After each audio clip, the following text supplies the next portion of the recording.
Amy Landry, how are you? Hello, John Nerol. I'm well. Good to see you, my friend. Good to see you. Yeah. All right. I appreciate y'all taking some time to come together tonight and everything. Terry Yankanich, who's in the group, it's her birthday today. So I I don't saw that. know. I know, right? She is also a healthcare professional. So I am guessing she's probably pretty swamped on top of everything Mm. else, too. So I don't know if Terry will join, but yeah, look, first and foremost, congratulations. You got to the end of the challenge. So thank you very, very much for being part of this and participating in it. I'd love to just do a quick round of introductions so you all can get to know each other a little bit and kind of know a little bit more who you are, where you're from, kind of put the name to the face with some things that we're getting posted and just go from there. So Amy Landry, can I ask you to start? Of course. Awesome. Thanks. Always the guinea pig. Yes. All right. So hello everyone. I'm Amy Landry. I live in Centerville, Virginia, so just right outside Washington, DC. I am the senior compliance privacy specialist for Cardinal Innovations Healthcare. That's based out of North Carolina. And I basically just oversee the ethics and compliance training and communication program. I started with Cardinal in February after being laid off for almost 10 months. Yeah. And I've been working with John for like 2 years on Yeah. and off. Yep. Absolutely. Yeah. So That's me. I know. Really good. Thank you again. David, how about for you? Yeah. Oh, sure. Well, I'm Dave Fleischer, and I live in Columbus, Ohio, and have spent my entire career based in Columbus, Ohio. Most recently, I was with Nationwide Insurance, and I was with Nationwide for 28 years. And due to a lot of restructuring that's going on within Nationwide, they've eliminated about a third of the company. And so I was in a group that was impacted late last year, and then I stayed on at their request to help out with some transition items, and I stayed until mid-June. So I am working to try and find something new. Mm-hmm. Yep. All right. And we connected through a mutual friend and colleague, and glad that we did. So Yes, big shout out to Dean there. Absolutely. Yeah. Amy Chow. Hi. Hi. It's very rare that I find another Amy. Yes. So it was Really? funny that there's not a lot of Amy's in my world. So the it fact happens that to me all the time. that's funny, that's interesting. So the fact that there was another Amy in the group, and then I know John, your cat is named Amy as well. Yes, that's true. Yes. So there's just a lot of Amy's going on. So I'm Amy Chow. I have been at Casio America Incorporated for the last 11 years, going on 12, and I work in their education department. So I was a math teacher before that. So it was a kind of natural transition. So now I work with training educators, calculator technology and content and curriculum. And John actually was one of my consultants. Yes. I When had he the was privilege still- of working for Yes. Amy. Yes. Yes. Yeah. I had a great consultancy with Casio for over a decade, and Yeah. Amy was a big part of that. Yeah. You have a good team, but we had a really good team back in the day, which was a lot of fun. Yeah. Isn't there like a podcast or post or something you did recently where you talk about doing a fundraising for Yes. technology and calculators? Yep. Is that? That's all tied into it. Yeah. That's how I got my start with Casio. Yeah. So John was Absolutely. already working with Casio before I started. So I wasn't able to be part of that.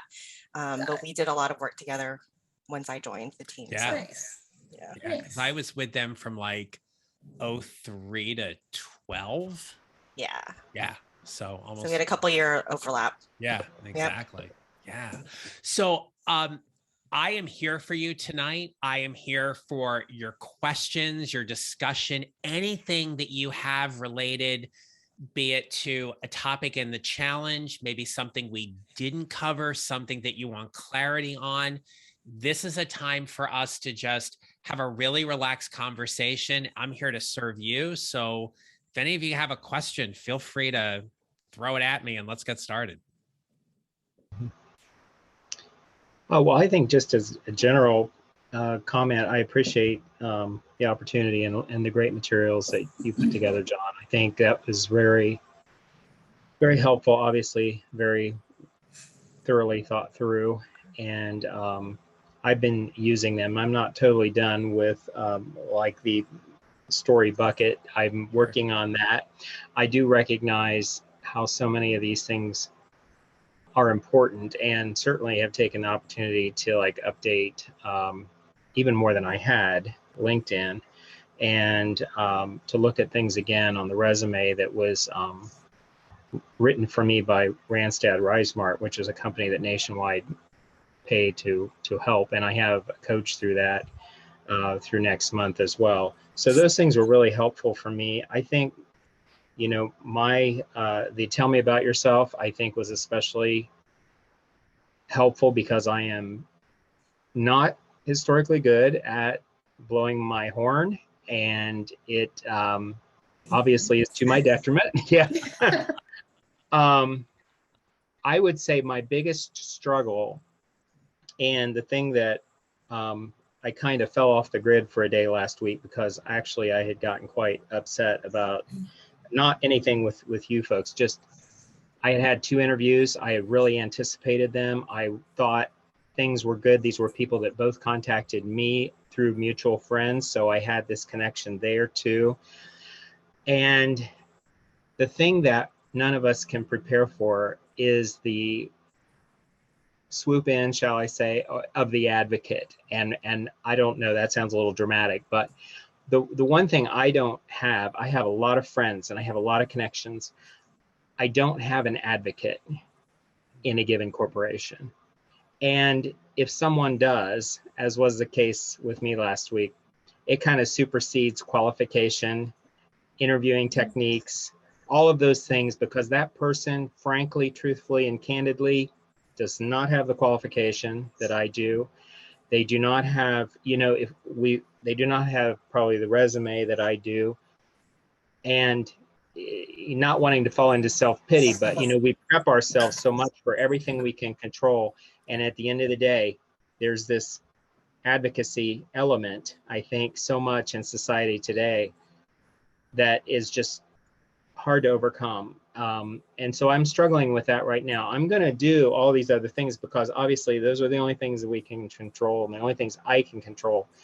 And I'm going to search for an advocate in these companies, not just a contact, but an advocate, because I think that will be, but again, I don't know too many folks because I spent an entire career almost in one organization and I knew a lot of folks there, but it's in turmoil right now that there's no place to go. So those contacts are not valuable, and not that I knew those people for that reason, because I didn't, but I have learned quickly that my relationships with people in other industries is far behind what many others. So that's my little story. But overall, thank you for making this available. I thought it was very helpful. You know, when you and I talked, I told you I was going to sign up for this.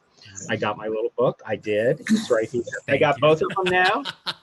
Not signed by the author, but when I see you, I will sign them. There may be a trip to Ohio soon. When I see you, I will sign them. Just another example of that relationship thing, because I think hers is signed. I can tell right now. So, oh no! So his first book, yes, is signed. Oh, okay. The second one, no, and he lives a couple miles up the road from me. Yeah. Oh, okay. Well, I'll let you off the hook for that then. So yeah. Thank you. I have Nobody has a signed copy yet. Nobody has a signed copy. No. Okay. All right. Just the second one doesn't get signed. The first one, second one. No, when I see you, I will sign the second one. Absolutely. It just means you have to get together for coffee or something like exactly. that. Hey, I'll ship you my books. Yeah. It was funny because we talked about doing boilerplates or something like that to like send a stick in the book kind of thing. So we're still trying to figure all that out. David, to your point, like the advocacy piece or the advocate component in all of that. When a candidate does have somebody like that, and to your point, swoop in and they do whatever needs to get done, and then all of a sudden you're at that final stage or you're pretty close to it and you don't get the position, that is unquestionably heartbreaking and frustrating. And right now, especially in light of what has happened with the pandemic over the last 18 months, as much as it is a seller's market in real estate, it is very much an employer's market when it comes to talent. They are being far more selective than they have been in decades. And I say that in the sense of they are taking more time. They are looking at some things, albeit a little bit differently. And they've also found that they can get by with less. And that impacts the talent pool because the same quantity of positions are not there, right? Or they're just being more selective. I can share, there's a couple of people that I know who have gotten to 4th and 5th round interviews with some really, really big companies, only to be told they never hired anybody. Mm-hmm. And these are people who mm-hmm. did projects and presentations and 90-day like, plan. Yes. Yeah, exactly. Yeah. Right. And that job is still open. That job's still open. They haven't filled it. Yeah. Yeah. Oh. Yeah. So when you think about your advocates, are there people who you can identify or tag as potential advocates that may be able to help you right now? Well, I thought, and one thing I did early on was come up with a spreadsheet of contacts, and because who I'd contacted, what we talked about, what my follow-up is going to be, you know, those sorts of things. And many of them I thought at the time would fall into that category. And I don't think they're being disingenuous with me. I just don't think they have that sort of pull. And I don't know if the rest of you come up with this, but today I sent my resume to a friend who knows a lot of people, and he's a leader of an organization. And he got back to me within 30 minutes, and he'd already contacted a couple people, and they had feedback on my resume.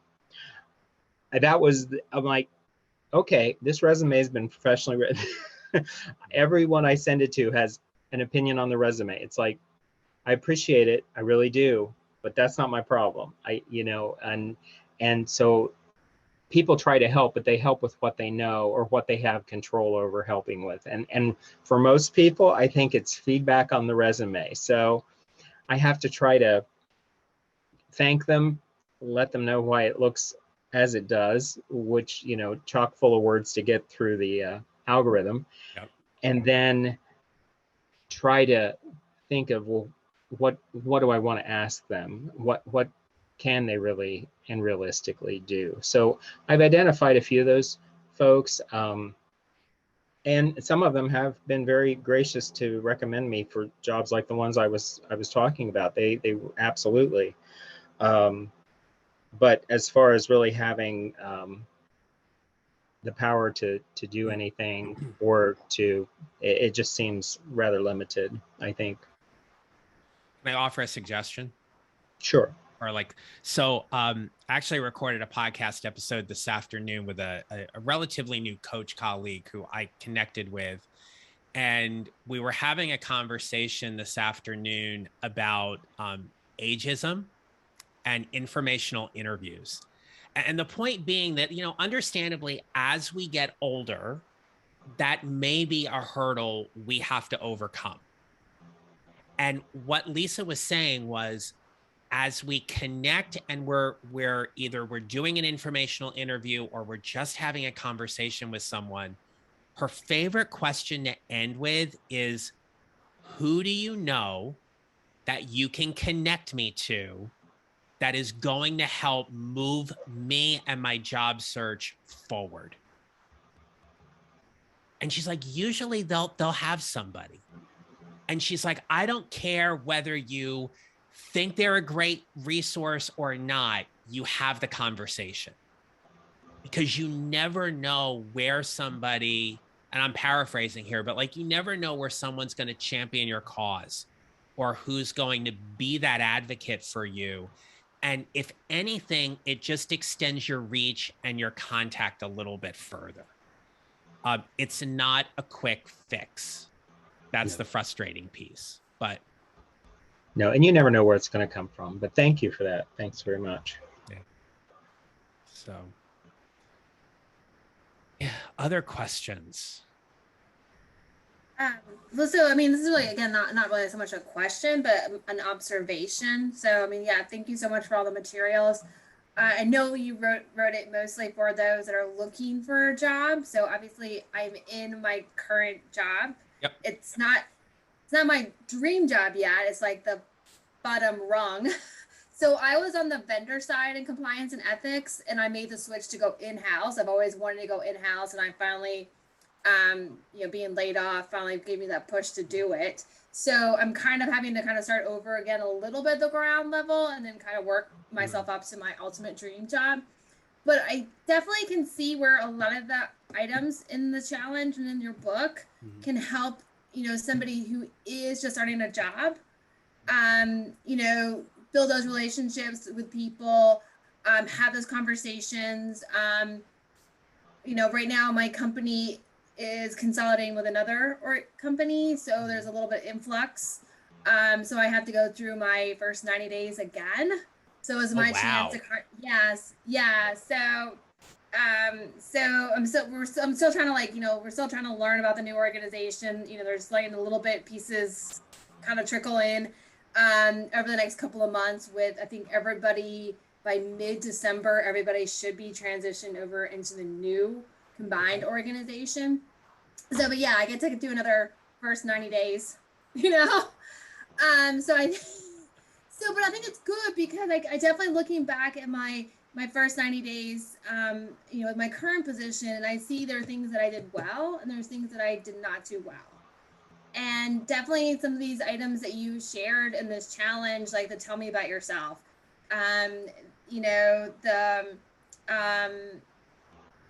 the stories, and, yes, those are more about interviewing for trying to get a job, but I can see how I can use some of those items.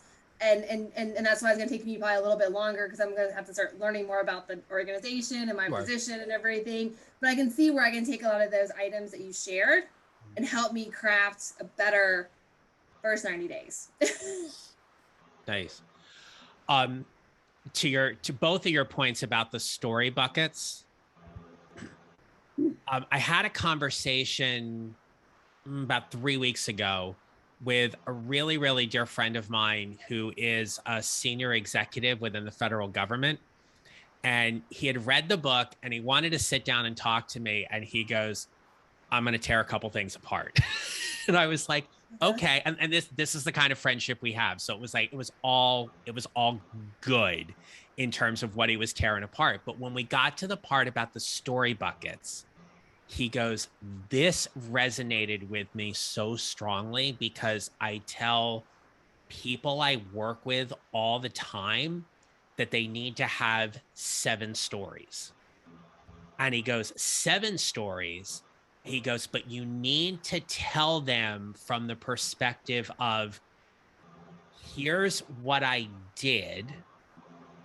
And if I was in a higher leadership role, here's what I would do. He goes, there's a duality in the stories about telling it from both perspectives. He goes, so now your 7 stories are like 14. And he said, I really like the point about how you can't prepare for every interview question, but if you have these stories in your back pocket, you can then pull from. He goes, I think it's important that, especially as people start moving toward more leadership roles, that they see it from both sides, so that the employer or the interviewer can envision them in that role as well. Yeah, definitely. Like, if you're up for a promotion, you have to go in for that promotional leadership interview. Yeah. So, or in my case, when I do want to finally get to that chief ethics and compliance officer position and I'm sitting with the board, I can basically be like, okay, so here's where I did it in an individual contributor role. Here's how I would have done it if I was actually in the main job. Exactly. Yeah. Yeah. And the story buckets, I mean, I only gave you one in the challenge, but like those are things that, you know, you may find it helpful if you do a Google Doc or you keep a notepad file somewhere on your smartphone. Just keep adding to those things. Like when I did it for myself, I just did it in an Excel sheet and each column was that story bucket. And I just started putting things in the buckets as stuff came up. I remember like I would like write myself little notes and then I would go home to my computer and be like, okay, let me go ahead and put this in, kind of a thing. So, you know, it's a living, breathing document, but it'll really, really help you with the interview piece. And could you not pull in from the key achievements in your resume? Yes. Could that some of those not be pulled in? Oh, you can absolutely pull those in. Yeah. Yeah. Because those key accomplishments or achievements that sit in your resume really talk about the value or the impact or the contributions that you made. And those are great talking points during an interview as well. Yeah. Yeah. Amy Chow, what's going on? What's going on for you? Oh, well, I'm in a position where after being at the company, there's just not a lot of room for growth. Right. They're just not, unless I move into sales, and that's really not my wheelhouse at all. We kind of did a test run this last few months, and with being grounded and not being able to get out and, you know, do all that stuff, it's just, I definitely know that is not in my wheelhouse. So the hard part for me has been trying to figure out, and I need to go back and kind of been thinking about this too, is that I don't know if I want to, like I said earlier on the Facebook post, I don't know if I want to stay in my training position or move to something slightly different or completely different. I've actually been thinking a lot about event management. Okay. So going into like working for companies that put together like conferences and trade shows and stuff like that and doing more of that. So it's just having to figure out now, going back through, and it was, I mean, I love the challenges and the tasks and everything, helping me kind of refocus what I have been doing the last 11 years. And now seeing how I could take that and, you know, twist it to match something that I want to do differently. So I'm having to go back through and, you know, finish up some of those things too, but yeah. I mean, so the crossroads you're at is really that, do I stay? And if I stay, how happy am I going to be staying? Right. Yep. Or do I jump and figure out what that's going to be, even though it may not be perfect? There may be a bridge job in there, right? But like, what might that be? Right. Yeah. Yeah. What have you looked at things with event management in terms of, are they hiring? Are they back up and running? Stuff like that? I have. So yeah, it's definitely been slow just because of the pandemic. Things have moved more virtual. So there are a couple positions in education that I've found that could be up my alley. But I mean, I haven't even started going through, and, you know, there's still a lot of work I need to do on my resume and doing all that. So I haven't even tried applying. But at least looking at job descriptions and trying to figure out if I could get plugged in that aspect. So that's going to be also the hard part with like the networking part of things, is that, I mean, I have a small network of people that are in education, but now if I stay in the education realm with trade shows and event management, then that would be helpful. But if I move completely out of that, you know, it's going to be a lot of cold networking. Okay. So figuring that out too. I have 2 connections that are both involved in the event management space. Okay. That I am happy to connect you to. Okay. Yeah. That'd be great. Yeah. Okay. All right. So I can either do a virtual introduction and just you know, put you both on the email and do that, or I can reach out to them, make sure they're agreeable, and then you can reach out on your own. Either one doesn't matter, but I'm happy to at least do the reach out and see if they'd be up for a conversation. Okay. Yeah, Sound absolutely. good? Okay. That sounds good. Yeah. So Are you a journaler? No, Okay. That's not a not bad thing. really. That's not a bad thing. There's I'm sure knowing you a little, knowing you like I do, I'm sure you have done this, right? But like there's the questions about like, what's the pain in me staying and what's the gain in me staying? And then what's the pain in me leaving and what's the gain in me leaving? Yeah.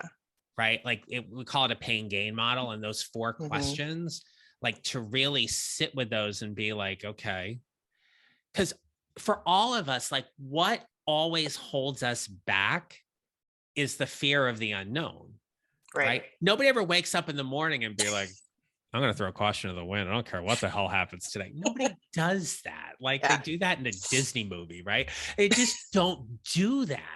I mean, so that when you're because 20 that's, and you're like, yeah. No, they do that in all the Hallmark movies. And it works out, right? Yeah, it always, in 2 hours or less. Right. And they all have pretty eyes and great hair and all. Yeah, exactly. But like our brains are defaulted to be negative, and it's just out of protection. Yeah. Right? You think about applying for the job and you're like, I'm never going to get it. That's just our brain trying to protect us from any kind of disappointment. So to really, and anytime we're at that kind of crossroad, to sit with whatever is next, like Amy, what's the worst thing that could happen in all of this? I don't have a job. Okay. And has that ever happened to you before? No. Okay. But yeah. What do you think? What would happen if you didn't have a job?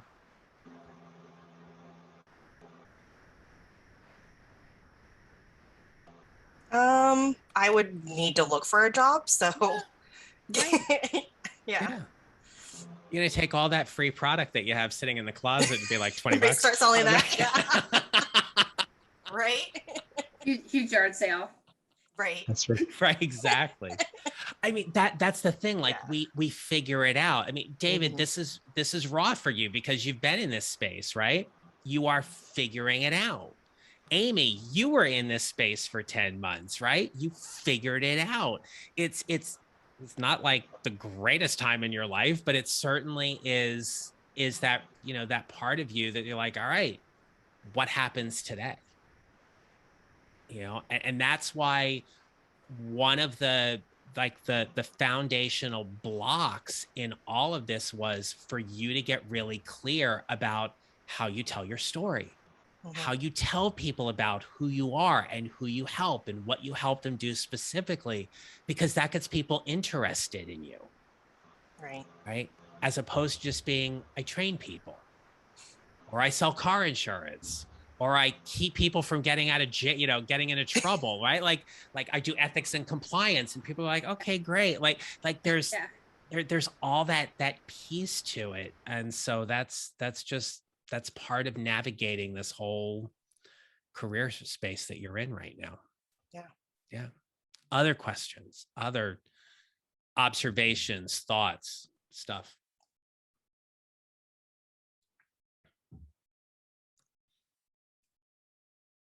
One thing I had, I think, is, anytime mid-career, midlife, sometimes they coincide, is wanting to do something very different. And, like the event planning, for instance. And in those cases, I think certainly the contacts, Amy, like John's talking about, extremely important, because when I was interviewing for jobs, well, within the company, of course, we didn't have to worry about the algorithm and that sort of stuff, really. And now it's a whole different world than when I was looking before. So I feel like, yes, I have transferable skills to, let's say, work in a museum or an art center, management and all that, but they always start out with education requirements that usually center around their specific art or their specific, like National Register of Historic Places. That was one I ran into yesterday. And knowing that I cannot specifically say that I have those credentials or experience, I in the back of my head, it's running. Why are you even filling out this application? Because in these times, there are many, many people who have those credentials that aren't working, and they're gonna, and rightly so, go in front of me, right? So for me to change became kind of, I decided I better stick with kind of what I know to have the best chance. But I admire those people who can change. Well, John, you, prime example, changed your career. I'm not in position to go out on my own to start something. So for me, I would love to have changed a bit. Maybe I still can if I meet the right person. But and Amy, I would encourage you, yeah, if that's what you want to do, find some contacts and sell it, because give them a free calculator, give them whatever you have to. Right. Yeah. But that's been something that has kind of become very known to me lately as I consider those things. Hey, David, like when you found that job with the Historical Society or museum, whatever it was, like, did you end up applying for the job? Well, my goal is to apply for 2 things tomorrow. That's usually my day to sit down and do it. And it is one of the 2. And I do know someone with the local Landmarks Association, and she might know somebody there. That's the only thing I think that would, but reading over their qualifications, it wanted certification. I didn't know there was such a thing for National Register, and at least 2 to 3 years experience in leading a program that had to do with National Register registration process. And of course, I don't have that. So it takes, as we all know, it takes at least an hour, at least for me, to set up a resume. And that's an investment of time. And then I'm going to ask this other person to help me, and I don't want to waste her time. So I am debating, yes, do I even try, when I know statistically the odds are not in my favor for that. And again, not to be negative, I'm just looking at the realities of so what if we professionally stalked? Right? Like so like, let's, like, obviously where it is. They're Googleable, right? Like, I'm just curious, like, what would stop you from picking up the phone and calling them and say, I'm staring at the job application right now, and I'm thinking about applying for it. Here's what I do. Do I even have a shot? And like, if you could get somebody on the phone to qualify them first before they qualify you, like, if anything, what if it saves you an hour of your time? Right. The worst they can say is no, right? And then worst they're going to say to you is no. Like, hey, you want 2 to 3 experiences? How important is that to you? Because I got 25 plus, right? I mean, it's those kind of, like, can we get a little creative? Can we get a little out of the box? Because in the end, what they're going to tell you, without a doubt, if you're interested, apply through the system. Yeah. They're going to tell you that, that. What you're looking for is, can you throw me a bone? Can I read the energy? Can I get a sense as to whether or not you're going to see this go through your applicant tracking system, and you're going to pull it and take a look just because of this conversation? Yeah, that's good. It's a good idea.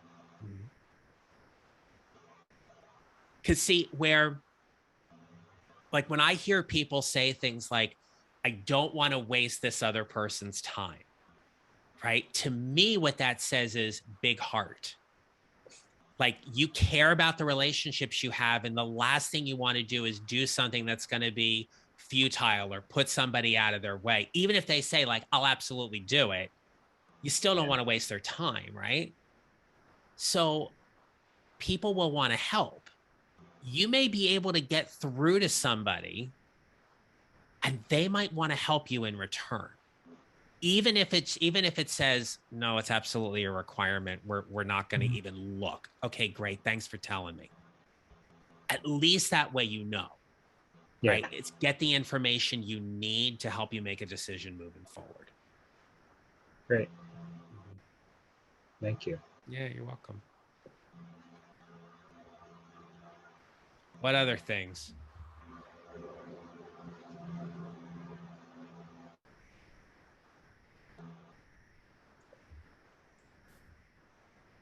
What was one thing in the challenge that either didn't make sense or didn't fit?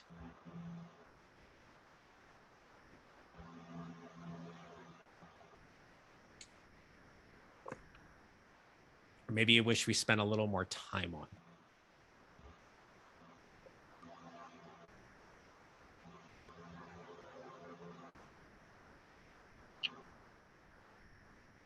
To be honest, I think I just need to spend more time Okay. on certain things. Yeah, and that group is gonna stay up, right? So Okay. I'm not taking it down, Mhm. right? So you have that to go back to. And if you comment in it, I'm still going to be checking it back and forth type thing. So it's just there in that regard. So yeah, you can absolutely go back and take a look and everything like that. The all of the videos in the challenge are unlisted, meaning on my YouTube page, they're all on, so you can't find them. They're not searchable. That's why you paid for this. That's why it's that way. It's why it's within the Facebook group. So you have those to go back and take a look and go through. And certainly if you have any other questions, don't hesitate to reach out. I figured out how to save them. You can create your own little playlist on YouTube if you have a YouTube account. Yep. So you can save them, and that way you don't necessarily have to go back to the Right. Facebook page and then. So that was, yeah, I did that. Yeah, there's just a lot of stuff. I've been kind of just chugging through work and not really thinking about how I could promote myself. I'm the type of person that kind of wishes that my work would speak for itself, and usually it does. But I mean, at the company that I'm at, they don't do raises on a regular basis.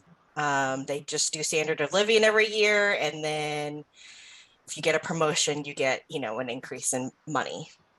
And so I haven't really had the need to really promote myself too much. And so I think this is a great opportunity for me to, like you said, John, think about, what pains or gains I'm going to have from staying or going, and thinking about how to really promote myself, even if it's staying. So, yeah. And the thing is, you're going to figure it out. Yeah. You're going to figure it out, right? Mm-hmm. This is just temporary. Yeah. You get to figure it out. Yeah. Yeah. Yeah. All right. Are we good?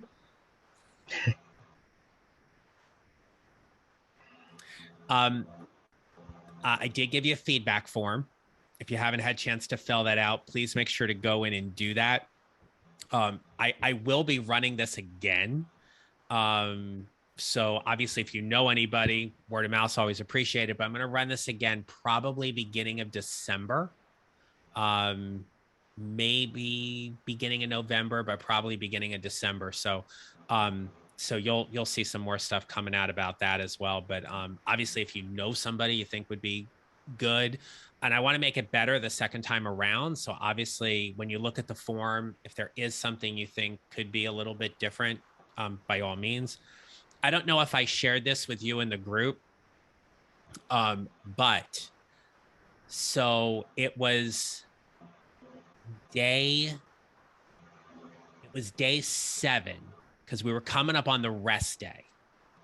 And so in getting everything together, I shot the first 3 videos. Then there was a break and I shot the next 2.